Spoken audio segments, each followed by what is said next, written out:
Hi everybody and welcome to our very first online storytellers. This is Kerry and I'm Olivia. So this week we're going to be having loads of fun together. We're going to be reading a book together, making a craft and having a look at some read and chat cards. And our first book is The Littlest Yak. And the main character in The Littlest Yak is Gertie. So this is our little puppet craft that we're going to be making together later. Okay, perfect. I think it's time for a story. The Littlest Yak. On the tip of the top of a mountain all snowy, where the ice-swirling, toe-curling blizzards were blowing, in a herd full of huddling yaks, big and small, lived Gertie, the littlest yak of them all. Now Gertie was great at being a yak, with the curliest, whirliest wool on her back. She could clip-clop up cliffs, no matter how slippy, on little yak hooves that were splendidly grippy. Yes, Gertie was all that a small yak should be, but there isn't, she sighed, any bigness in me. And a yak at the back who is stuck in her smallness. I want to grow up and have greatness and tallness. With the hugest of hooves and humongous horns too, there isn't a thing that a big yak can't do. But yaks, Mummy smiled, are all shapes and sizes. Any bigness can come in all sorts of disguises. Maybe one day you'll be huge, you'll be tall. So don't rush to grow up when it's great being small. Yet as night tiptoed in and the stars filled the sky, from the heart of the herd, Gertie sighed a huge sigh. Hugeness and tallness seem so far away. I don't want to be small, I need bigness today! So Gertie began on a growing up plan and ate every veggie a little yak can. She pattered up mountains, she clattered down hills, she hopped and she skipped and she never sat still. And she read lots of books to make her thoughts grow, because grown-ups have big things to think and to know. And though Gertie hoped and she wished and she tried, the days slipped away but no growing arrived. What if, she sniffed, I'm a yak who can't grow, and salty tear plopped from her cheek to the snow. But wait, what was that? Something was coming. 100 yak hoofbeats were steadily drumming, and leading the herd in a snowflakey flurry was Mummy Yak grunting, "Oh Gertie, please hurry! Look up, a yak stuck in the craggy cliff's edge, at the end of the narrowest, rockiest ledge."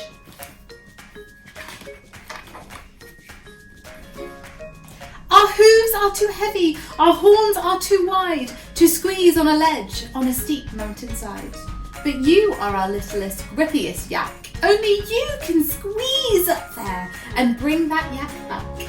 You need me, Gertie gasped, because I'm so small. My smallness can do something big after all.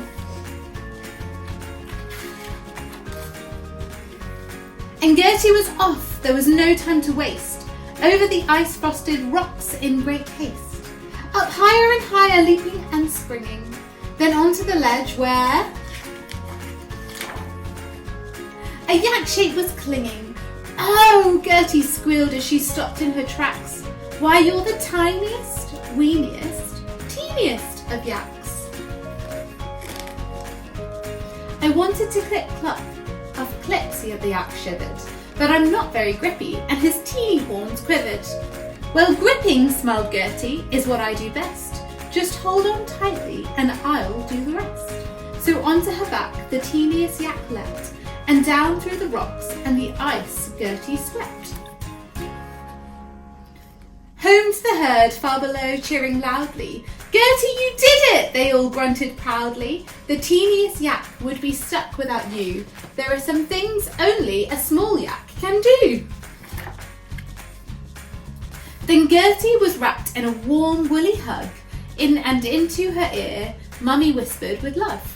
As sure as the stars in the glittering sky, you'll be grown up in the blink of an eye. But it's here and it's now, whilst you're wonderfully small, that you've found you've got bigness inside you after all. And as Gertie gazed up at the moon's silver light, being small, the little yak smiled. It's all right, for I'm just the right size that a Gertie should be. I'm perfectly little and perfectly me. So now I'm going to show you how to make Gertie the littlest yak. The first thing to do is cut out your yak shape. I've just done one here earlier. And then you can attach the wool on Gertie.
You've got Gertie. The next thing to do is have a look at this week's read and chat cards, and there are a few questions that you can chat about here, all about the littlest yak.